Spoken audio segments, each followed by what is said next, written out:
A reading of The Art of Dreaming by Carlos Castaneda. Chapter 1. Sorcerers of Antiquity, an Introduction.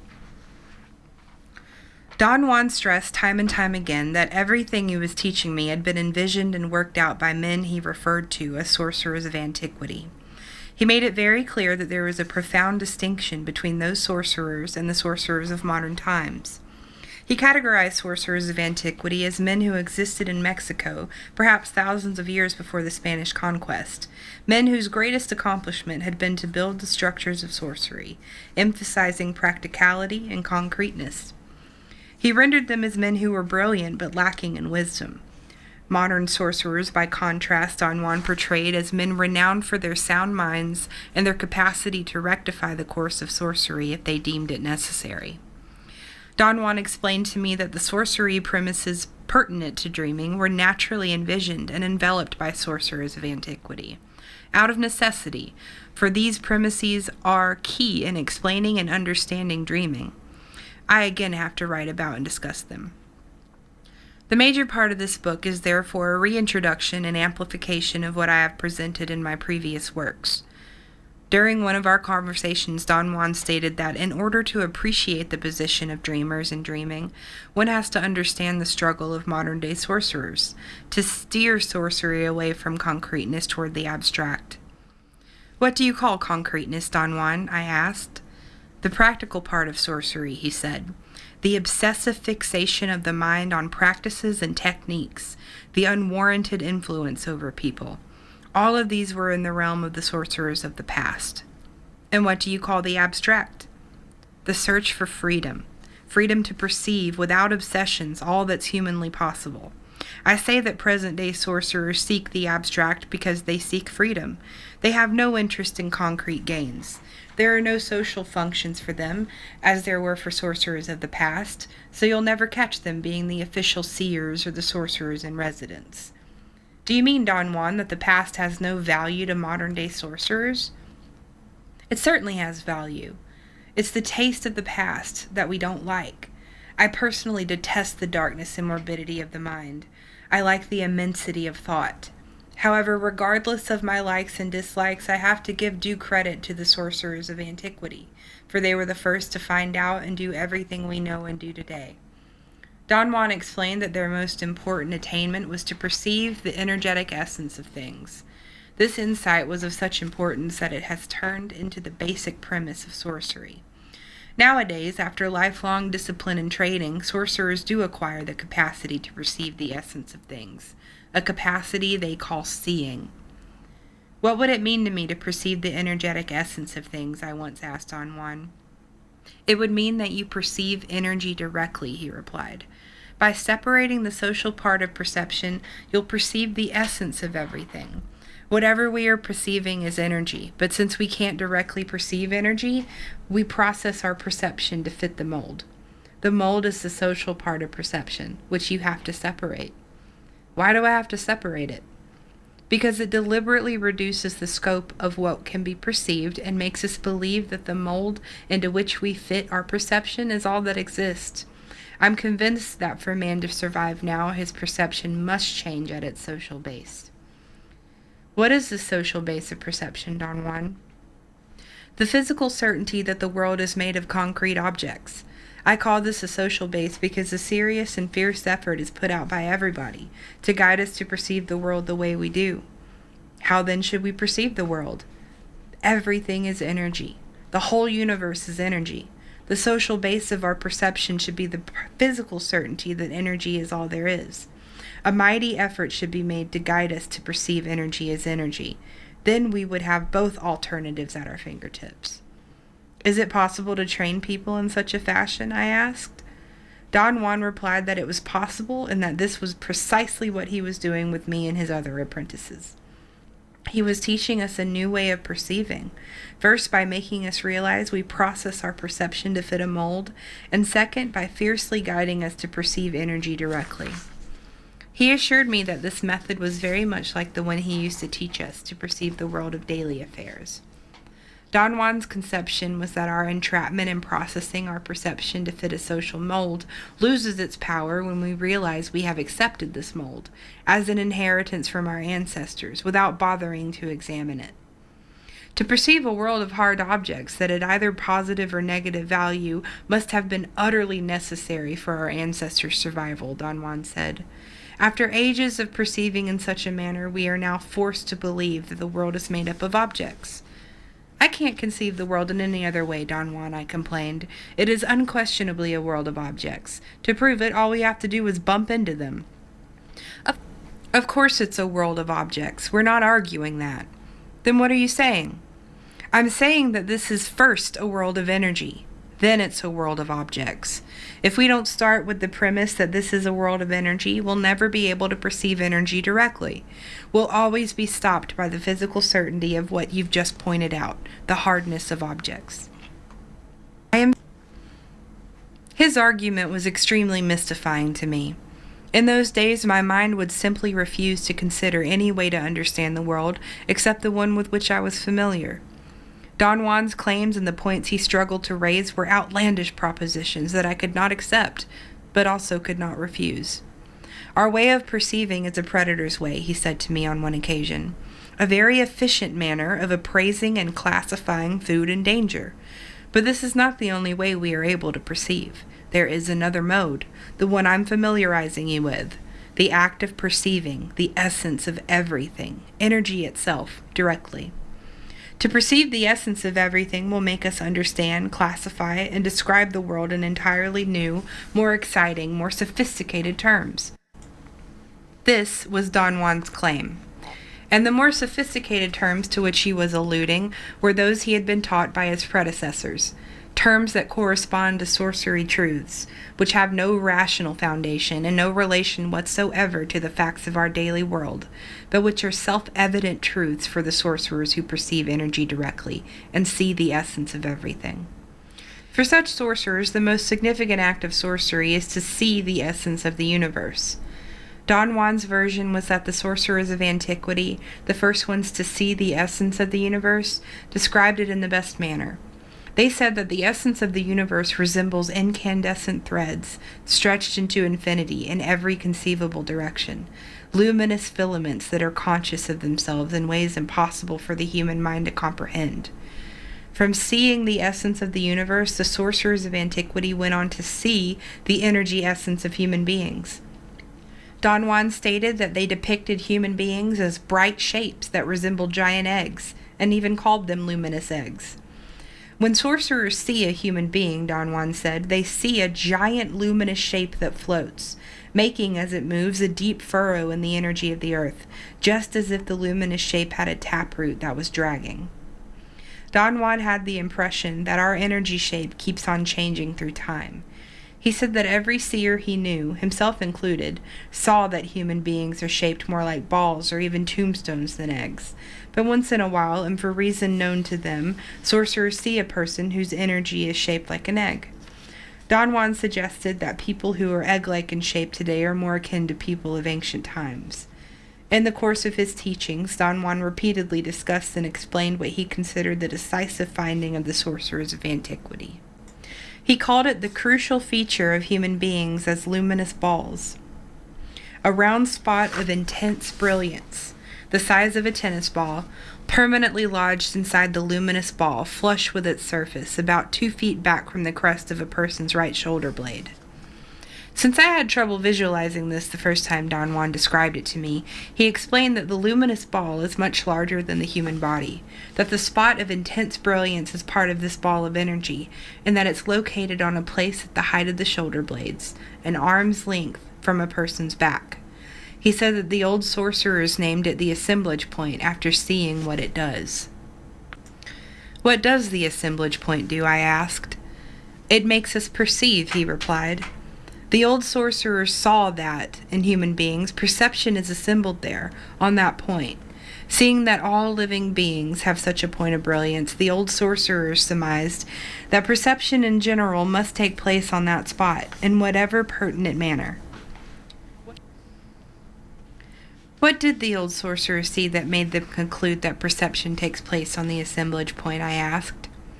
He answered that first they saw that out of the millions of the universe's luminous energy filaments passing through the entire luminous ball, only a small number passed directly through the assemblage point, as should be expected, since it is small in comparison with the whole. Next, they saw that a spherical extra glow, slightly bigger than the assemblage point, always surrounds it, greatly intensifying the luminosity of the filaments passing directly through that glow. Finally, they saw two things. One, that the assemblage points of human beings can dislodge themselves from the spot where they are usually located, and two, that when the assemblage point is on its habitual position, perception and awareness seem to be normal, judging by the normal behavior of the subjects being observed. But when their assemblage points and surrounding glowing spheres are on a different position than a habitual one, their unusual behavior seems to be the proof that their awareness is different, that they are perceiving in an unfamiliar manner. The conclusion the old sorcerers drew from all this was that the greater the displacement of the assemblage point from its customary position, the more unusual the consequent behavior, and evidently the consequent awareness and perception. Notice that when I talk about seeing, I always say having the appearance of, or seemed like, Don Juan warned me. Everything one sees is so unique that there is no way to talk about it except by comparing it to something known to us. He said that the most adequate example of this difficulty was the way sorcerers talk about the assemblage point and the glow that surrounds it. They describe them as brightness, yet it cannot be brightness because others see them without their eyes. They have to fill out the difference, however, and say that the assemblage point is a spot of light and that around it there is a halo, a glow. Don Juan pointed out that we are so visual, so ruled by our predator's perception, that everything we see must be rendered in terms of what the predator's eye normally sees. After seeing what the assemblage point and its surrounding glow seemed to be doing, Don Juan said that the old sorcerers advanced in explanation. They proposed that in human beings the assemblage point, by focusing its glowing sphere on the universe's filaments of energy that pass directly through it, automatically and without premeditation assembles those filaments into a steady perception of the world. How are those filaments you talk about assembled into a steady perception of the world? I asked. No one possibly knows that, he emphatically replied. Sorcerers see the movement of energy, but just seeing the movement of energy cannot tell them how or why energy moves. Don Juan stated that seeing that millions of conscious energy filaments pass through the assemblage point, the old sorcerers postulated that in passing through it they come together, amassed by the glow that surrounds it. After seeing that the glow is extremely dim in people who have been rendered unconscious or about to die, and that it is totally absent from corpses, they were convinced that this glow is awareness. How about the assemblage point? Is it absent from a corpse? I asked. He answered that there is no trace of an assemblage point on a dead being, because the assemblage point and its surrounding glow are the mark of life and consciousness. The inescapable conclusion of the sorcerers of antiquity was that awareness and perception go together, and are tied to the assemblage point and the glow that surrounds it.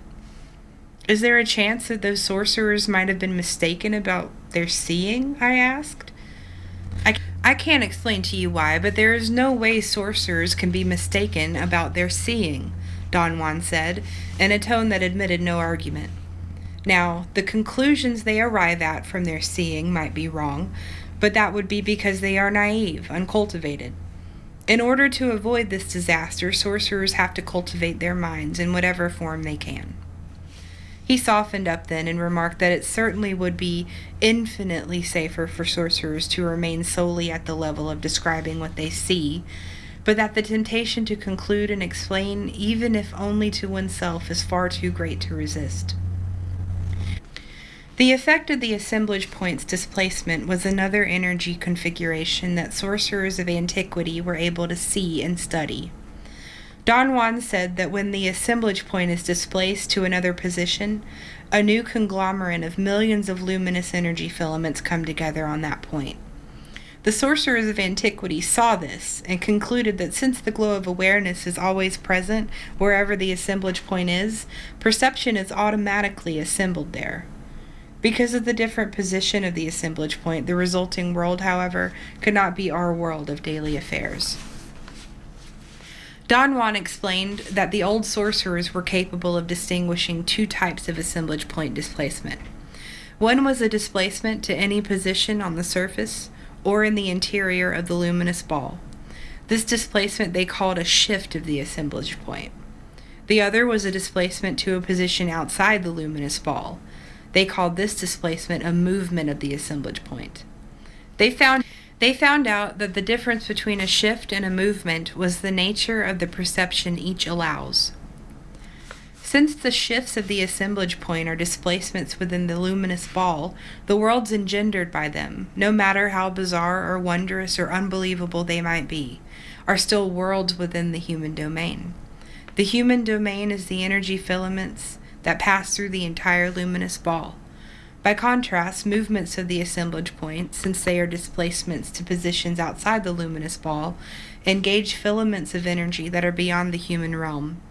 Perceiving such filaments engenders worlds that are beyond comprehension, inconceivable worlds with no trace of human antecedents in them. The problem of validation always played a key role in my mind in those days.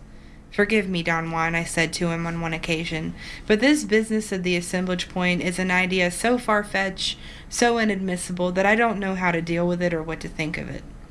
"There is only one thing for you to do," he retorted. "See the assemblage point. It isn't that difficult to see. The difficulty is in breaking the retaining wall we all have in our minds that holds us in place. To break it, all we need is energy. Once we have energy, seeing happens to us by itself. The trick is in abandoning our fort of self-complacency and false security." It is obvious to me, Don Juan, that it takes a lot of knowledge to see. It isn't just a matter of having energy. It is just a matter of having energy, believe me. The hard part is convincing yourself that it can be done. For this, you need to trust the nagual. The marvel of sorcery is that every sorcerer has to prove everything with his own experience. I am telling you about the principles of sorcery, not with the hope that you will memorize them, but with the hope that you'll practice them. Don Juan was certainly right about the need for trusting. In the beginning stages of my 13-year apprenticeship with him, the hardest thing for me was to affiliate myself with his world and his person. This affiliating meant that I had to learn to trust him implicitly and accept him without bias as the nagual. Don Juan's total role in the sorcerer's world was synthesized in the title accorded to him by his peers. He was called the nagual. It was explained to me that this concept refers to any person, male or female, who possesses a specific kind of energy configuration, which to a seer appears as a double luminous ball. Seers believe that when one of these people enters into the sorcerer's world, that extra load of energy is turned into a measure of strength and the capacity for leadership. Thus, the nagual is the natural guide, the leader of a party of sorcerers.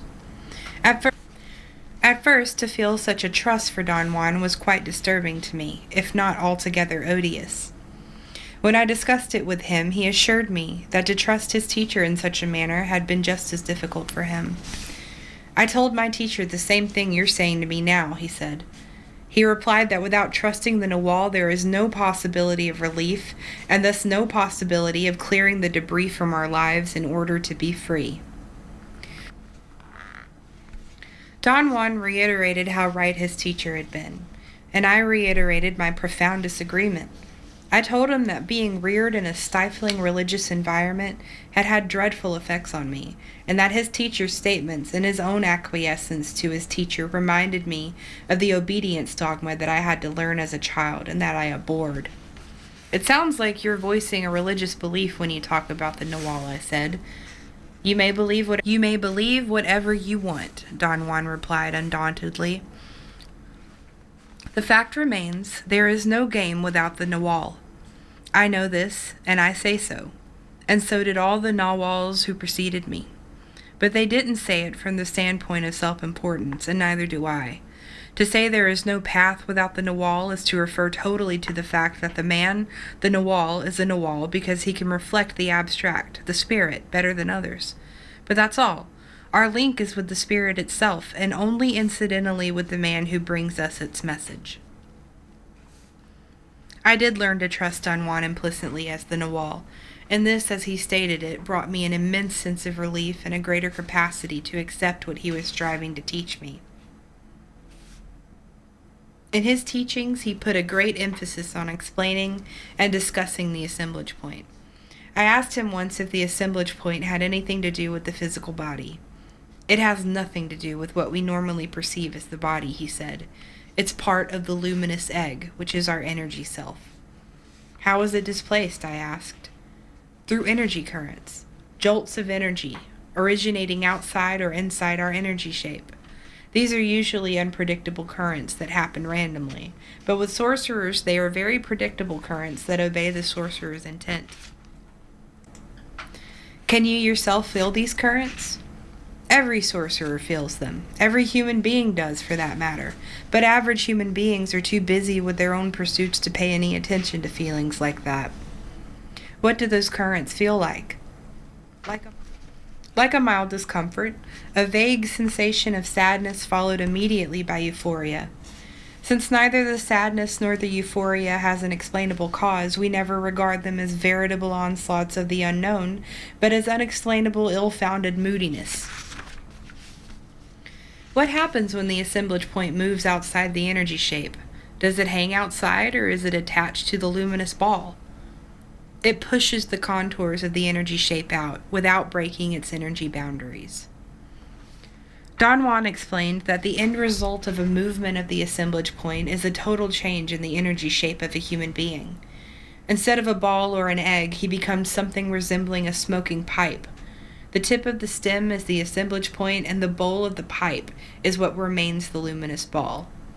If the assemblage point keeps on moving, a movement comes when the luminous ball becomes a thin line of energy. Don Juan went on to explain that the old sorcerers were the only ones who accomplished this feat of energy shape transformation. And I asked him in their new energetic shape whether those sorcerers were still men. Of course they were still men, he said, but I think what you want to know is if they were still men of reason, trustworthy persons. Well, not quite. In what way were they different? In their concerns.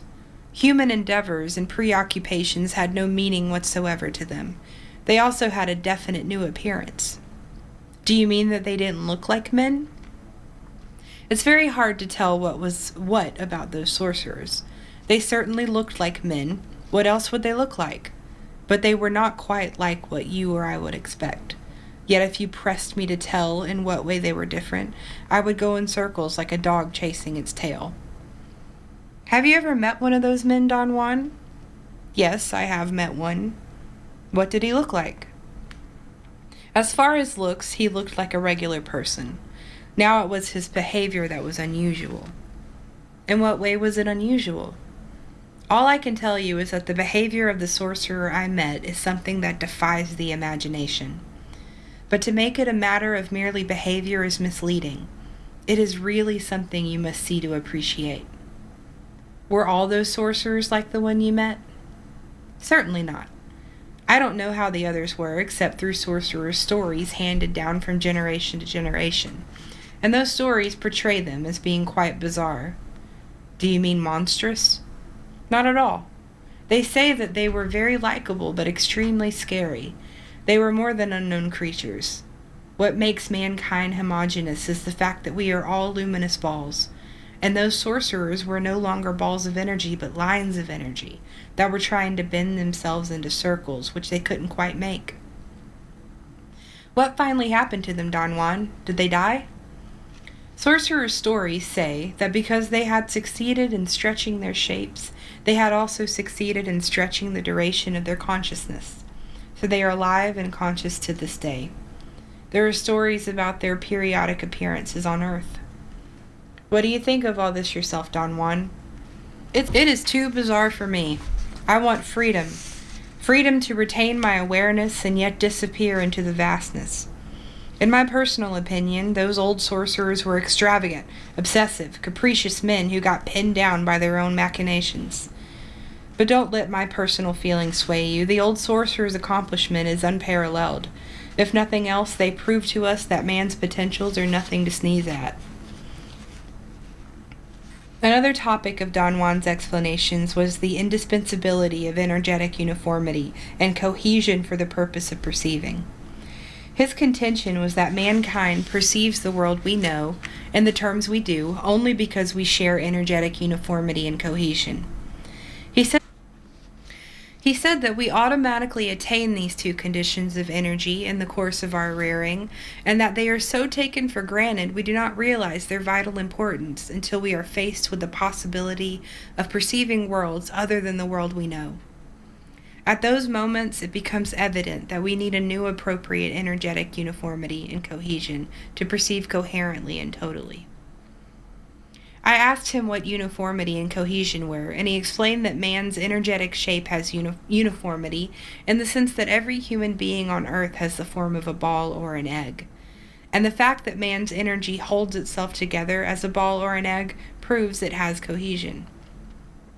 He said that an example of a new uniformity and cohesion was the old sorcerer's energetic shape, when it became a line. Every one of them uniformly became a line and cohesively remained a line. Uniformity and cohesion at a line level permitted those old sorcerers to perceive a homogeneous new world. How are uniformity and cohesion acquired, I asked.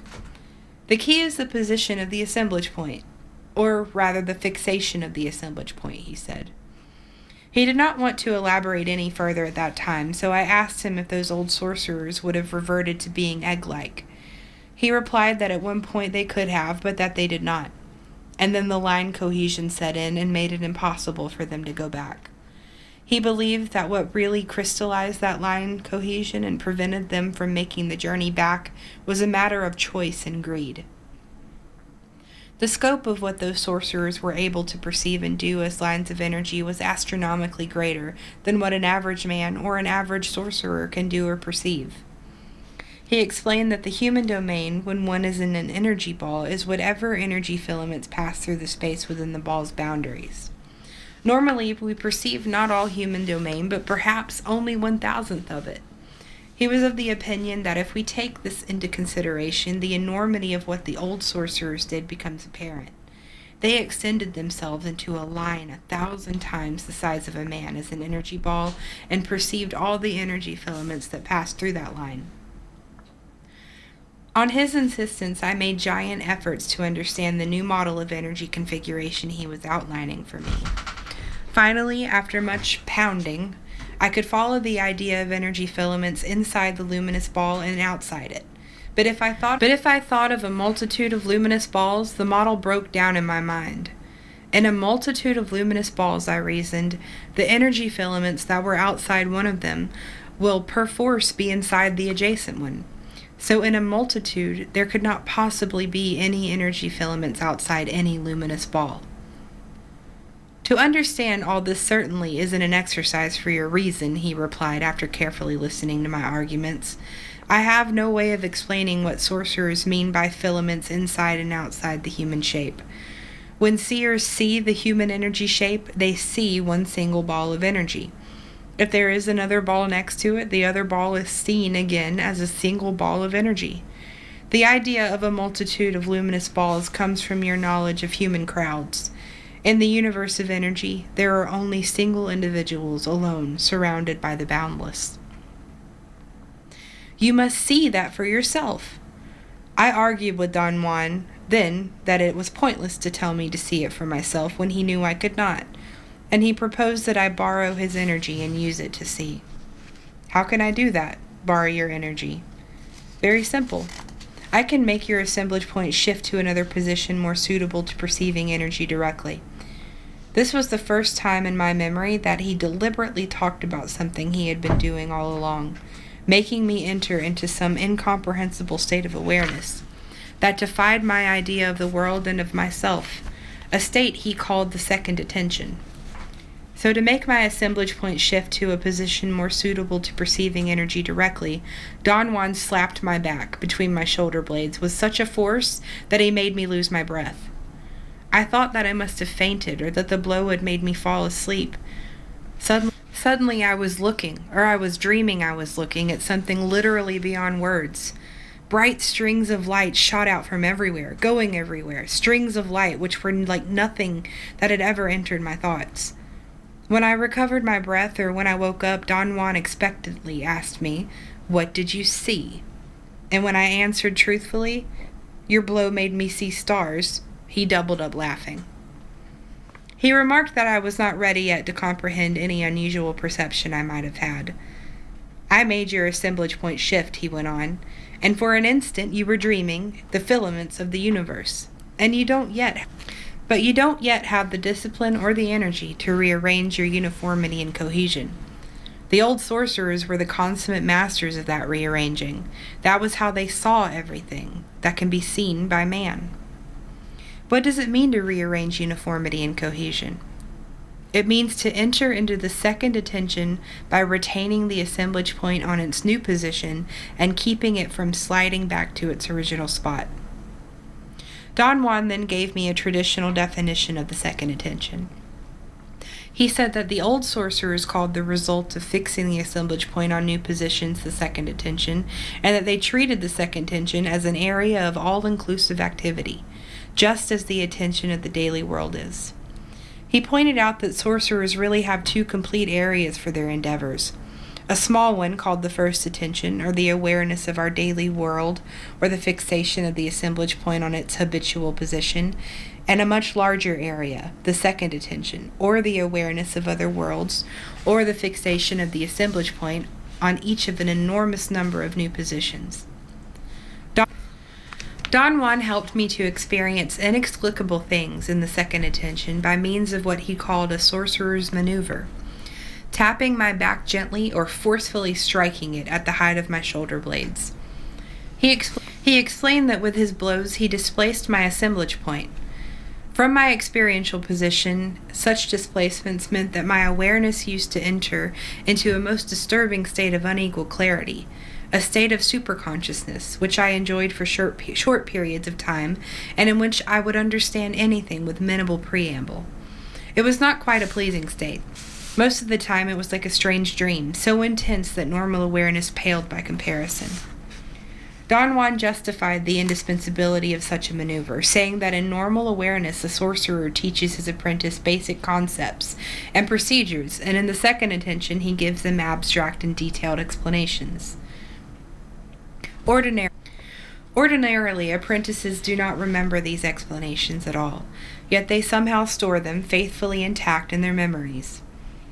Sorcerers have used the seeming peculiarity of memory and have turned remembering everything that happens to them in the second attention into one of the most difficult and complex traditional tasks of sorcery.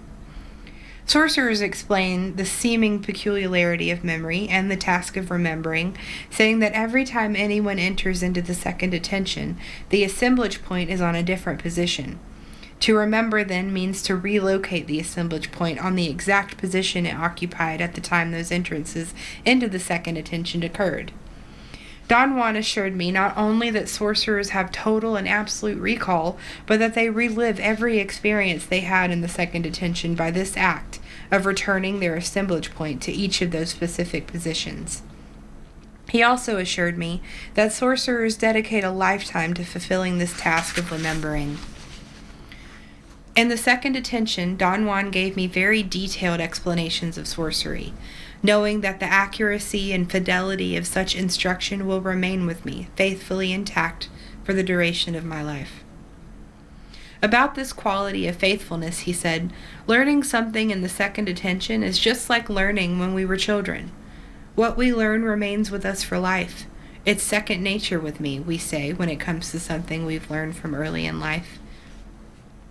Judging from where I stand today, I realize that Don Juan made me enter, as many times as he could, into the second attention, in order to force me to sustain, for long periods of time, new positions of my assemblage point, and to perceive coherently in them. That is to say, he aimed at forcing me to rearrange my uniformity and cohesion.